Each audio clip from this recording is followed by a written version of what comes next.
हरे Krishna. NCERT reading में आपका स्वागत है। इतिहास के कक्षा 6 की रीडिंग चल रही है, अध्याय 5 पे पहुंचे हैं।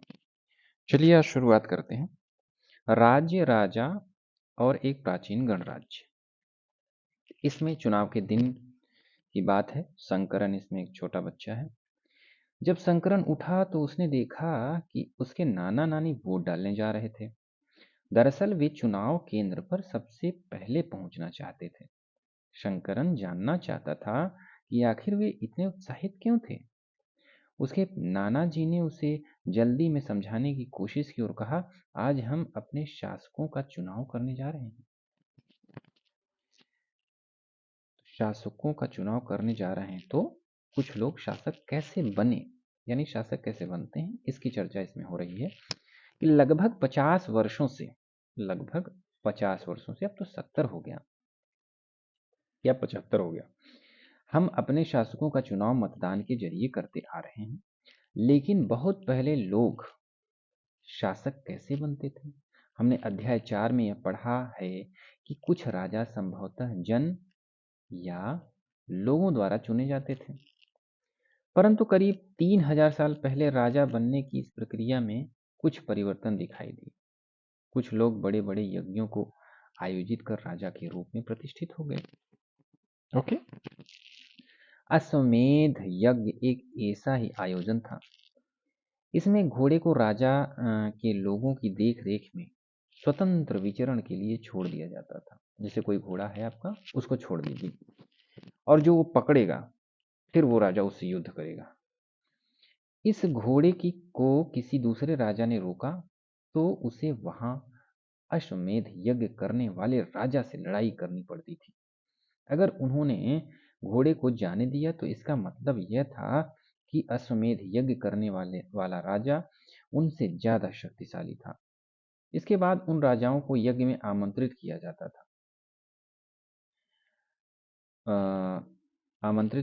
था।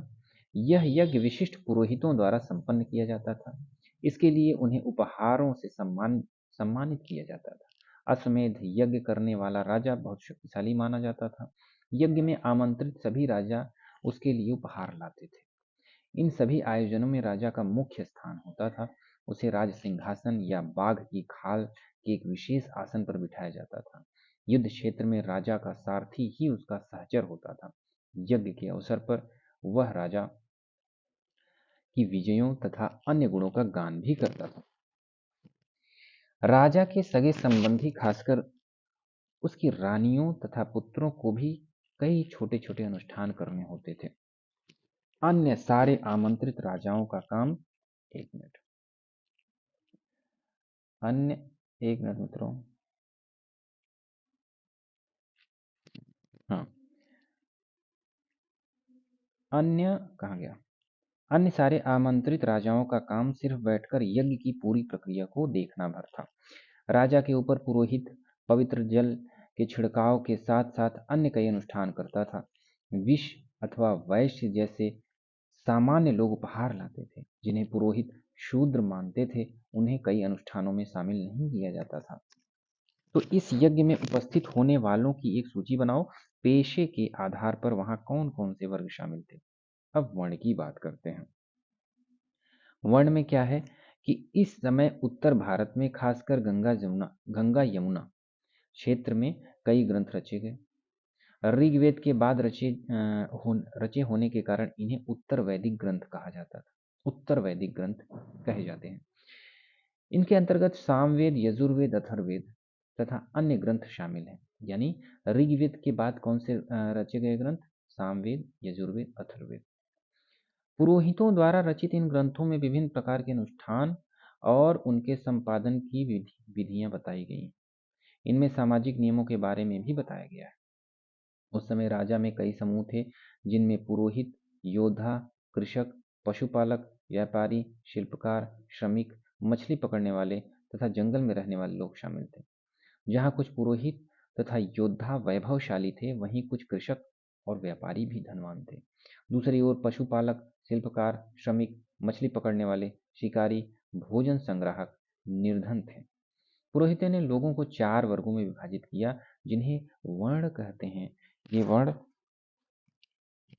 उनके अनुसार प्रत्येक वर्ण के अलग अलग कार्य निर्धारित किए किए थे। पहला वर्ण था ब्राह्मण, ब्राह्मणों का। उनका काम वेदों का अध्ययन, अध्यापन और यज्ञ करना था, जिनके लिए उन्हें उपहार मिलता था। दूसरा दूसरा स्थान शासकों का था, जिन्हें क्षत्रिय कहा जाता था। उनका काम युद्ध करना और लोगों की रक्षा करना था। तीसरा स्थान विश्य या वैश्य थे। इनमें कृषक, पशुपालक, व्यापारी आते थे। क्षत्रिय और वैश्य दोनों को ही यज्ञ करने का अधिकार, क्षत्रिय तथा वैश्य दोनों को ही यज्ञ करने का अधिकार था, अधिकार प्राप्त था। वर्णों में अंतिम स्थान पर शूद्रों का, अंतिम स्थान शूद्रों का है।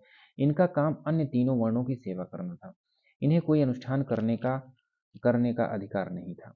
प्रायः औरतों को भी शूद्रों के समान माना गया, औरतों को भी शूद्रों के ही समान माना गया। महिलाओं तथा शूद्रों को वेदों के अध्ययन का अधिकार नहीं था। महिलाएं तथा शूद्र जो है वेद को नहीं पढ़ सकते थे, ये अधिकार उनको नहीं दिया गया था। पुरोहितों के अनुसार सभी वर्णों का निर्माण जन्म के आधार पर होता था। उदाहरण के तौर पर ब्राह्मण माता पिता की संतान ब्राह्मण होती थी। बाद में कुछ लोगों को अछूत माना गया। अछूत वर्गों में कुछ शिल्पकार, शिकारी तथा भोजन संग्राहक शामिल थे। साथ ही इनमें वे लोग आते थे जो शवों को दफनाने या जलाने का काम करते थे। इन लोगों से संपर्क अपवित्र माना जाता था। कई लोगों ने ब्राह्मणों द्वारा बनाई हुई इस वर्ण व्यवस्था को स्वीकार नहीं किया। कुछ राजा स्वयं को पुरोहितों से श्रेष्ठ मानते थे। कुछ लोग जन्म के आधार पर वर्ण निर्धारण सही नहीं मानते थे। इसके अतिरिक्त कुछ लोग व्यवसाय के आधार पर लोगों के बीच भेदभाव उचित नहीं समझते थे, जबकि कुछ लोग चाहते थे कि अनुष्ठान संपन्न करने का अधिकार सबका हो। कई लोगों ने छुआछूत की आलोचना की। इस उपमहाद्वीप के पूर्वोत्तर क्षेत्र जैसे कई इलाकों में सामाजिक आर्थिक असमानता बहुत कम थी। यहाँ पुरोहितों का प्रभाव भी बहुत सीमित था। तो लोगों ने वर्ण व्यवस्था का विरोध क्यों किया? लोगों ने वर्ण व्यवस्था का विरोध क्यों किया भाई? ये आप बताएंगे। तो आगे चलते हैं। तो जनपद आता है। जनपद क्या है? महायज्ञों को करने वाले राजा अब जन के राजा न होकर जनपदों के राजा माने जाने लगे। जन छोटा था, जन से मिलकर जनपद बने थे। अब जनपदों के राजा होते थे जो महायज्ञ करते थे। जनपद का शाब्दिक अर्थ जन के बसने की जगह होता है। जन के बसने की जगह यानी जनपद। कुछ महत्वपूर्ण जनपद मानचित्र 4 आगे देखेंगे। पुरातत्वविदों ने इन जनपदों की कई बस्तियों की खुदाई की है। दिल्ली में पुराना किला, उत्तर प्रदेश के मेरठ के पास हस्तिनापुर और एटा के पास अतरंजी खेड़ा इनमें प्रमुख है। खुदाई से पता चला है कि लोग झोपड़ियों में रहते थे और मवेशियों तथा अन्य जानवरों को पालते थे। वे चावल, गेहूं, धान, जौ, दालें, गन्ना, तिल, सरसों जैसे फसलें उगाते थे। ठीक है। अब ये एक पात्र है, चित्रित धूसर पात्र। इस तरह के पात्रों में ज्यादातर थालियां और कटोरियां मिली हैं। ये पात्र बहुत ही पतली सतह के सुंदर और चिकने हैं। शायद इनका प्रयोग खास मौकों पर महत्वपूर्ण लोगों को भोजन परोसने के लिए किया जाता था। ये पात्र है। क्या इन सूची में तुम्हें किसी ऐसी फसल का नाम मिला जिनका उल्लेख अध्याय 3 में नहीं है? कौन सी है वो बताइए। जैसे कि अध्याय 3 में हम लोग तिल नहीं देखे थे, तिल, सरसों ये नहीं देखे थे, दालें भी नहीं देखे थे, लेकिन इसमें है। इसके आगे देखते हैं कि लोग मिट्टी के बर्तन भी बनाते थे। इनमें कुछ धूसर और कुछ लाल रंग के होते थे। इन पुरा स्थलों में कुछ विशेष प्रकार के बर्तन मिले हैं जिन्हें चित्रित धूसर पात्र के रूप में जाना जाता है। जैसे कि इनके नाम से ही स्पष्ट है, इन बर्तनों पर चित्रकारी की गई थी। ये आमतौर पर सरल रेखाओं और तथा ज्यामितीय आकृतियों के रूप में है। और जनपद के बाद महाजनपद आते हैं। महाजनपद के बारे में जानकारी लेते हैं। तो करीब 2500 साल पहले कुछ जनपद अधिक महत्वपूर्ण हो गए जिन्हें महाजनपद कहा गया। ठीक। कुछ महाजनपदों को दिखाया गया है। कहाँ दिखाया गया है? ये मानचित्र 4 में। ये देखते हैं पहले मानचित्र 4। ये महत्वपूर्ण जनपद, महाजनपद और नगर की बात करते हैं। तो ये थोड़ा सा जूम अगर करें हम इसको, ये आता है। ये रहा हमारा उत्तर प्रदेश। इसमें देखिए गंगा नदी आ रही, यमुना है। तो इसके पास में एक कुरु है, हस्तिनापुर है, कोसल है। हस्तिनापुर जो महाभारत से संबंधित है।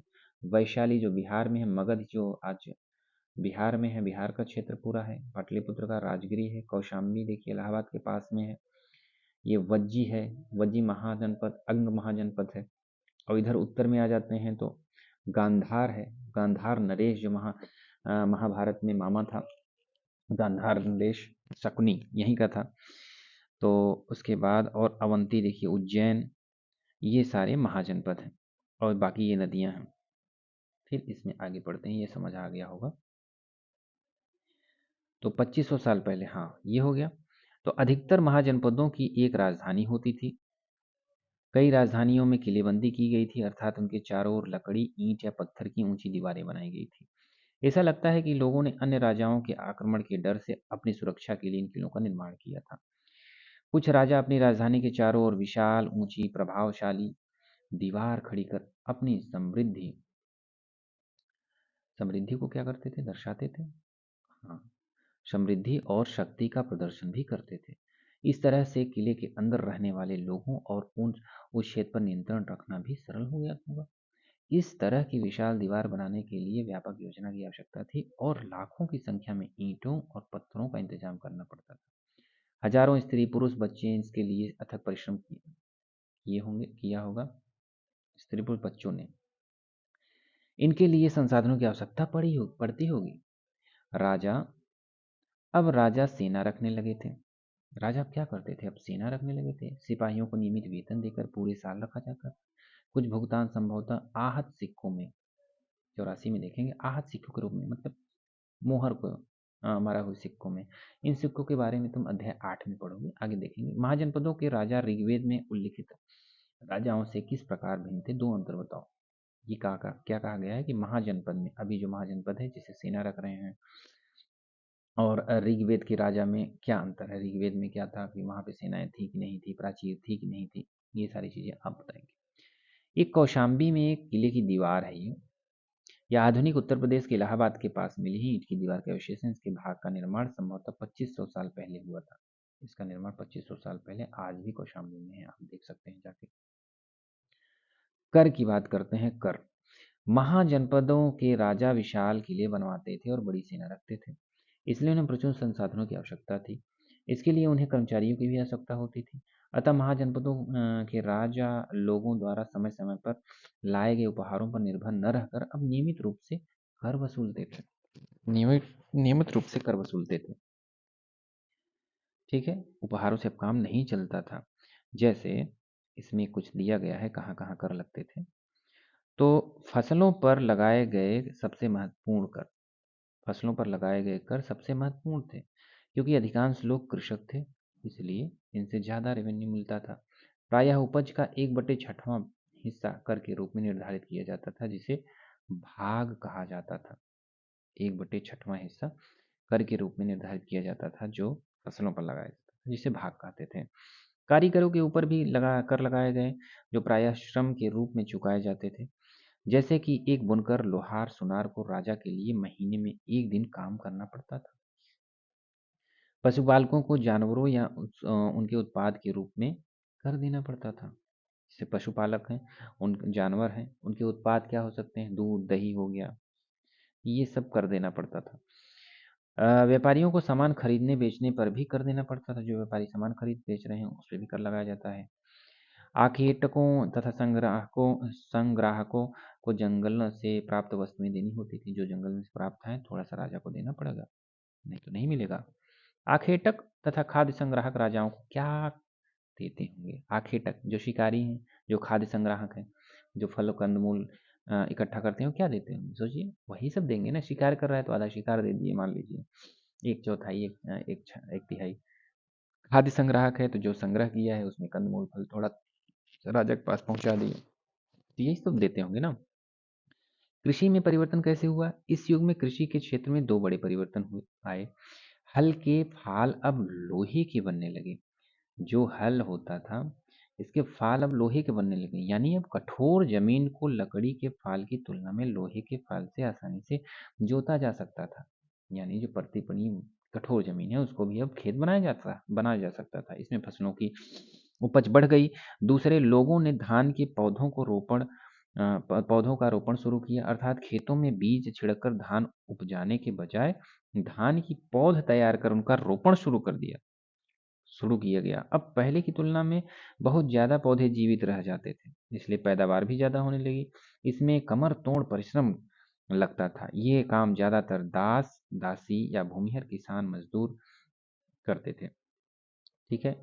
कम्मकार जिसको बोलते हैं, खेतिहर मजदूर को कम्मकार कहते थे। क्या तुम बता सकते हो कि राजा इन परिवर्तनों को प्रोत्साहन क्यों देते थे? प्रोत्साहन शायद इसीलिए देते होंगे ना कि जितना ज्यादा फसल उगेगी उतना ज्यादा कर मिलेगा। तो अभी एक सूक्ष्म निरीक्षण करते हैं मगध का। मगध कहाँ है? ये आधुनिक बिहार में। अभी मगध हमने देखा है। लगभग 200 सालों के भीतर मगध का सबसे महत्वपूर्ण जनपद बन गया। गंगा और सोन नदियां मगध से होकर बहती थी। यातायात, जल वितरण और जमीन को उपजाऊ बनाने के लिए महत्वपूर्ण थी। मगध का एक हिस्सा जंगलों से भरा था। मगध का एक हिस्सा जंगलों से भरा था। इन जंगलों में रहने वाले हाथियों को पकड़कर और उन्हें प्रशिक्षित कर सेना के काम में लगाया जाता था। यही नहीं, जंगलों से घर, गाड़ियां तथा रथ बनाने के लिए लकड़ियां मिलती थी। तो जंगल इतने काम के आते थे होते हैं।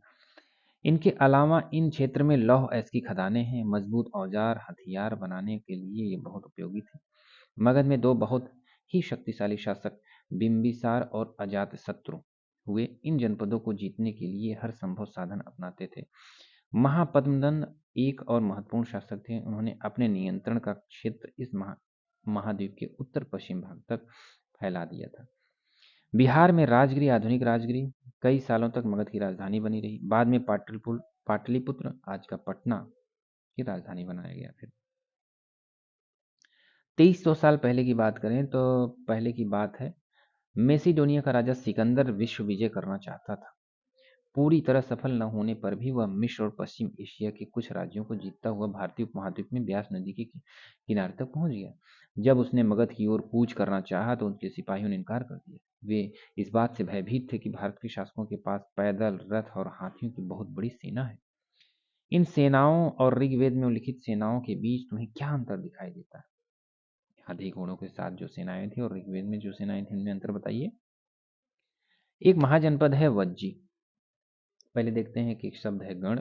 गण शब्द का प्रयोग कई सदस्यों वाले समूह के लिए किया जाता है। और वहीं संघ अर्थात संगठन या सभा की बात करते हैं। वज्जी क्या है? जैसे कि तुमने ऊपर पढ़ा, मगध एक शक्तिशाली राज्य बन गया था। इसके नजदीक ही वज्जी था। वज्जी राज था जिसकी राजधानी वैशाली विहार थी। यहाँ एक अलग किस्म की शासन व्यवस्था थी जिसे गण या संघ कहते थे। पहले देख लेते हैं मगध कहाँ है और वज्जी कहाँ है, ज्यादा समझ में आएगा। तो ये मानचित्र में आप ऊपर आ जाइए। ये है, कहाँ है? ये वैशाली है, ये वज्जी है, ये मगध है। ज़्यादा दूरी तो नहीं है। तो ये वज्जी है, ये मल्ल है। अब ठीक है, अब समझ आया। अब आगे चलते हैं इसमें। हम्म। और नीचे नीचे नीचे मगध। मगध तो पढ़ चुके, वज्जी पढ़ना था। हाँ। एक अलग अलग किस्म की शासन व्यवस्था थी जिसे गण या संघ कहते हैं। गण या संघ में कई शासक होते थे। कभी कभी लोग एक साथ शासन करते थे, जिनमें से प्रत्येक व्यक्ति राजा कहलाता था। ये सभी राजा विभिन्न अनुष्ठानों को एक साथ संपन्न करते थे।